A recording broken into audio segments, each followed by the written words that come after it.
Le mélange des corps de Cucci. Il existe un autre monde, mais il est dans celui-là.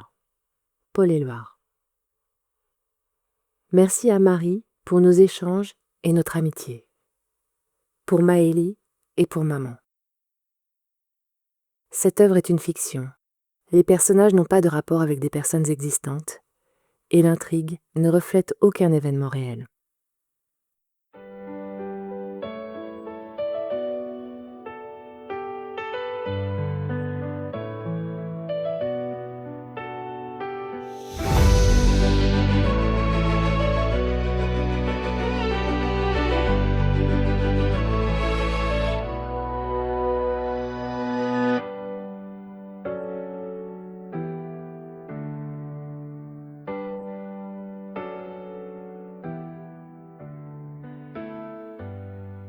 Préambule. Je l'ai tant attendu, et le voilà qui vit en moi. Enfin, je ressens tout cela comme une délivrance aujourd'hui. Tout a été construit si difficilement, et tout ce qui a pu arriver m'apparaissait si ardu. Chaque décision fut prise comme une punition, une attitude qui allait à l'encontre de moi, de ce que j'éprouvais profondément. L'introspection journalière de mes besoins, de mes ressentis, de mes attentes se posaient devant moi comme de simples conscrits qu'il fallait dresser tous les jours, plus fermement, vers plus de vérité. Le passé n'efface en rien la douleur. Il se conjugue au présent, quoi qu'il en soit.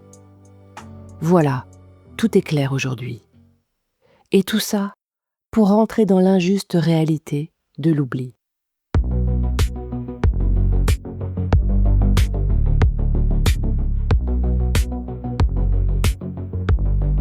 Chapitre 1.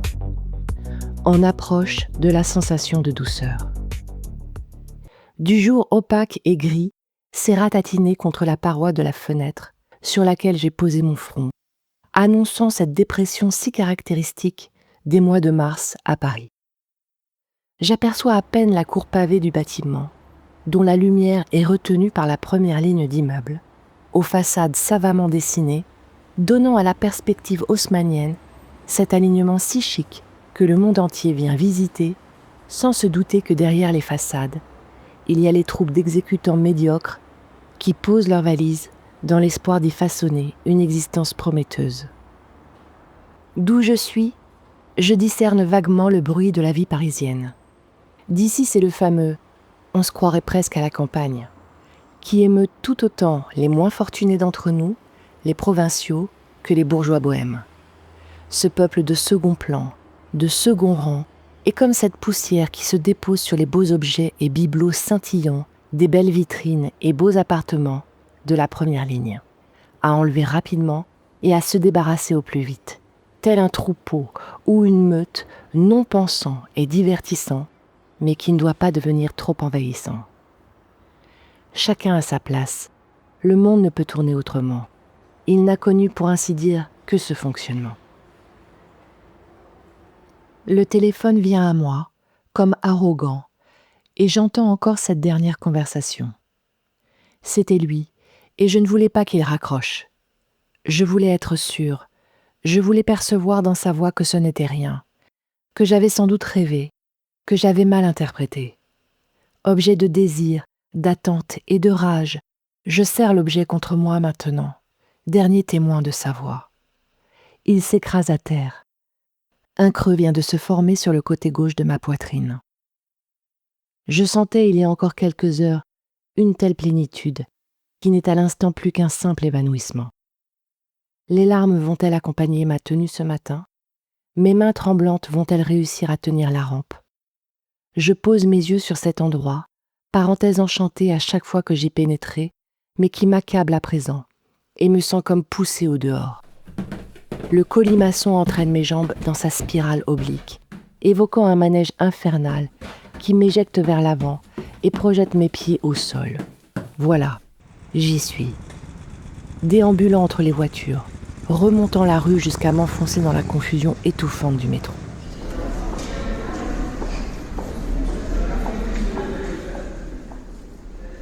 Le plus difficile, c'est que je le vois partout, en immense sur ces panneaux publicitaires qui avalent les murs entre chaque rame. J'ai essayé le bus, mais c'est le même calvaire. Tout ce qui ressemble de près ou de loin à un garçon de sa corpulence, je l'espère, je le guette, je l'attends et pense le voir. Cette silhouette au loin, j'accélère le pas et ne croise que des fantômes flottants dans les labyrinthes embués et blafards de nos chemins quotidiens.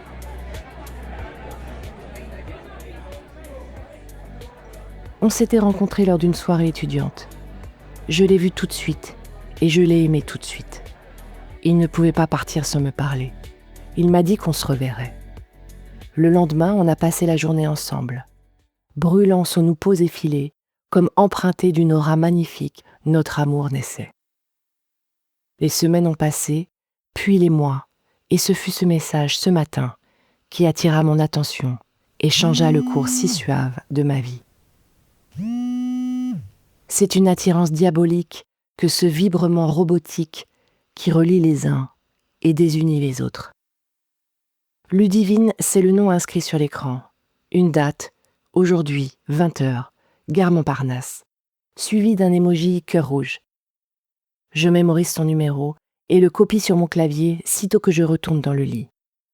En sortant de la salle de bain, il passe à côté de moi, en me jetant un clin d'œil et un baiser. Il saisit son portable prestement, se retourne et tout en se dirigeant vers la porte d'entrée, en regardant droit devant lui, me lance. « Tu claqueras la porte ? Je t'appelle dès que je peux. Ce soir, je vois Lionel. Bisous ?» La porte fermée de son appartement, je serre mes mains moites et froides, me relève et attrape mon téléphone, prête à devenir folle en appelant cette fille dont il ne m'a jamais parlé. Je ne sens plus mes jambes et instinctivement elles me font reculer jusqu'au lit et m'asseoir mécaniquement. Je sens ma nuque raide, un frisson m'envahit et attrape mes épaules qui sursautent. J'attrape un morceau de papier et écris son numéro. Je n'ai pas envie de le laisser dans mon répertoire. Tétanisée durant de longues minutes, je serre ce papier si fort que l'encre se délie peu à peu et glisse dans les craquelures jusqu'à disparaître. Je ne fais que rejouer la scène dans ma tête. Je le revois quittant le lit et ouvrant doucement la porte de la salle de bain, en se retournant pour voir si je dors encore. Je me redresse, il revient vers moi et pose une main sur ma joue, mes cheveux, pose un baiser dans mon cou. J'éclate de rire en l'attrapant par les épaules. Il roule sur le côté, saisit mes mains, mes bras, ma bouche et me garnit de baisers. Tout est encore parfait. Il se dirige alors vers la salle de bain et cette vibration emporte tout. Je ne me représente pas l'étourdissement qui va m'envahir dans quelques instants. Comment imaginer que quelques secondes suffisent pour voir son existence s'enfoncer dans un abysse? Ouvrir le tiroir, le scarabée s'envole. Adieu la chance. Mon haïku bascule, il ne saisit plus le grand tout de ma vie, mais me fustige du rien. De mes deux pôles, je me tourne vers l'un, sans croire à une conciliation des deux. C'est ce que je veux, tout ou rien. Le manichéisme de mes deux cerveaux ne tolère pas la demi-mesure face à ce canular grossièrement orchestré. La fenêtre, légèrement ouverte, renvoie mon reflet. Une silhouette désarmée, attendant sa sentence, persuadée de son imminence fatale. Je ne suis pas belle, à peine jolie. C'est ce que j'ai remarqué dans le regard de mes rivales en me tenant à son bras. Une splendide blonde, lors d'une soirée, lui avait même dit suffisamment fort pour que je l'entende, me regardant du coin de l'œil. « Mais c'est avec elle que tu sors ?» Oui, c'est ça. Je suis cette fille que personne ne remarque. Assimilable à l'extrême, on peut voir de mes sosies partout. Il suffit de tourner la tête et je suis là. Je suis à l'opposé de ces jeunes femmes si sûres d'elles. Je pars avec le handicap de l'autocritique.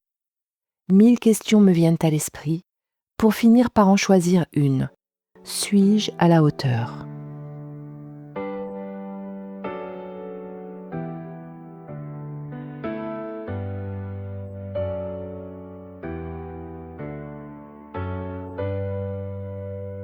De toute façon, tu as toujours attendu que quelqu'un vienne te sauver. J'entends encore les mots de ma mère, qui habitait à quelques rues de mon petit appartement et que je cherchais à fuir le plus possible. Mon père l'avait quittée pour une collègue un peu plus jeune, un peu plus extravertie, un peu plus coquette, mais surtout beaucoup plus ambitieuse. Cette petite comptable ne pouvait s'empêcher de voir en lui un portefeuille bien garni. Leur aventure se transforma en relation et l'obligea à changer de femme, de logement et d'enfant. Nous fûmes abandonnés, ma mère et moi. Mon père chercha à payer le moins possible de pension et nous oublia au fur et à mesure que sa nouvelle femme et ses enfants prirent totalement le contrôle de sa vie. Ma mère avait sans doute raison. Oui, je cherchais à être sauvée d'une famille disloquée, du cynisme, des rencontres superficielles, des aventures puériles, des sourires mielleux et vicieux, des faux gentils, des menteurs, des lâches, des tenailles d'un monde auréolé par le fric. Mais qui n'a pas envie d'être sauvé ? En vérité, j'espérais que la force d'être deux pourrait rendre fiable ce désir. J'entends encore ces mots, ceux d'une femme qui avait toujours su se fixer des règles simples et des objectifs clairs. Ne pas trop parler, ne pas trop s'interposer à son ex-mari, ne pas trop attendre de l'autre, ne pas complètement vivre. C'était d'ailleurs assez étonnant de l'entendre émettre un avis aussi tranché. C'était sans doute plus facile de le faire avec sa fille. Elle finissait par baisser les yeux. Cette flamme qui venait de s'animer ne pouvait qu'osciller. Avait-elle peur, après mon père, que je parte moi aussi ? Elle préférait son rôle de confidente, sans jugement, l'épaule réconfortante, qui peut enfin sentir la chaleur de son enfant.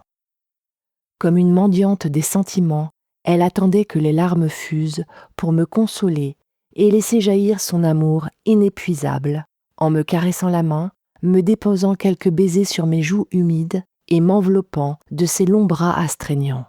Je ne pouvais que me contraindre, et cela me dégoûtait et me réconfortait à la fois.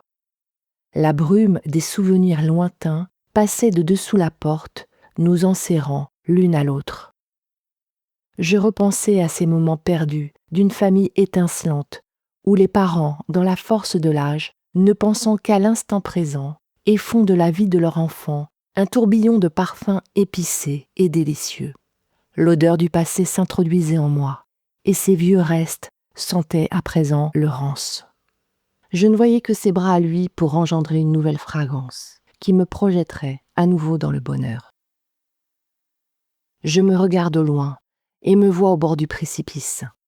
Je connais cet avant, et je dois me contraindre à réaliser ce devenir. L'explication de mes choix, de ma vie au jour le jour doivent se tricoter dans une maille nouvelle, qui sera peut-être à la bonne taille, qui se détendra sûrement, mais qui, je le souhaite, restera dans le confort que j'aurais choisi. Je réalisais qu'il était tellement ardu de se construire sans cette mère, sans son attention, sans son approbation, et de se donner l'autorisation d'essayer à ma manière et d'obéir d'abord à moi-même.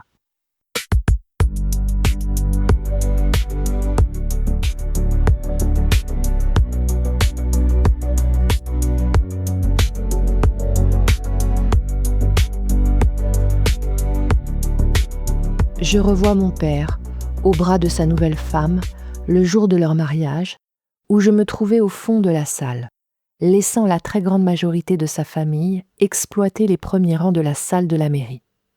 Mon père avait fort à faire avec cette nouvelle famille qu'il fallait sans cesse séduire pour être accepté au mieux. Toujours préoccupé par ce qu'elle pourrait penser, il faisait tout son possible pour la rendre omniprésente et l'intégrer à tout ce qu'il faisait, y compris dans nos échanges téléphoniques. Elle se tenait près de lui, le haut-parleur activé, et ne tardait jamais à prendre la parole à sa place, m'enfermant dans un inconfort où je ne songeais plus qu'à abréger ses conversations, devenues soliloques.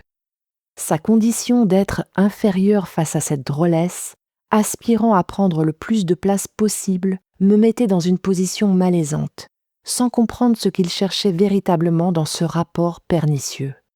Sa condition finale résidait dans l'assimilation, et toute forme d'affirmation représentait la rébellion. Il avait fort à faire pour plaire à ce microcosme décérébré.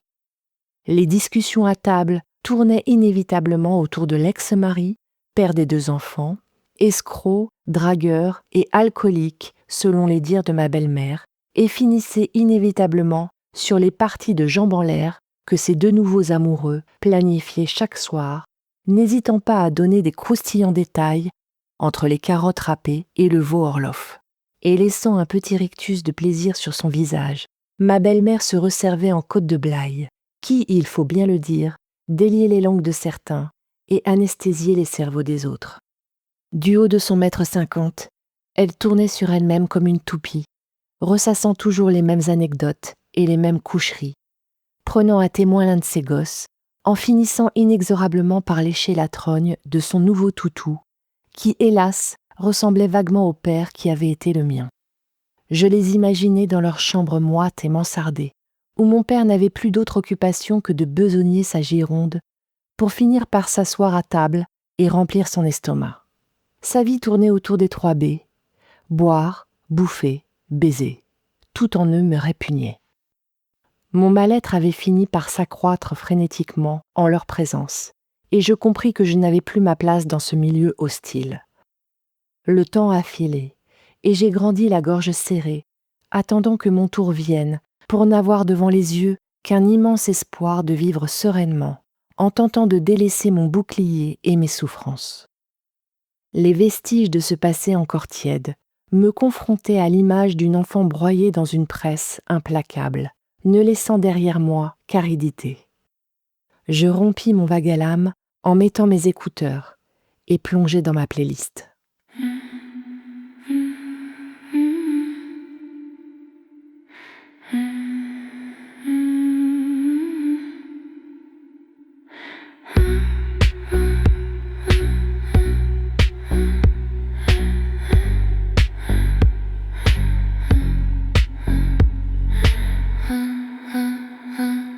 La machine a été, j'ai déchiré la page.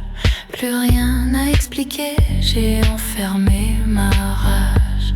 Quel rôle j'ai pu jouer, celui de l'enfant sage. Personne n'a remarqué les couleurs de l'orage. Comment j'emmurais ces ombres douloureuses. Les mots sont déguisés pour croire à une vie heureuse. Ils arrêtent de parler pour des manières sérieuses. J'ai plus qu'à m'inventer une existence heureuse. La machine déréglée, regardez les images. Plus rien à espérer, j'ai refermé la cage. Quel rôle m'as-tu donné en laissant des mirages? Tout le monde s'est tourné pour pas voir le carnage.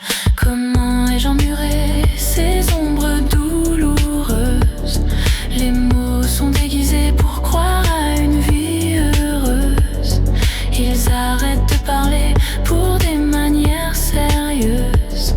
J'ai plus qu'à m'inventer une existence heureuse.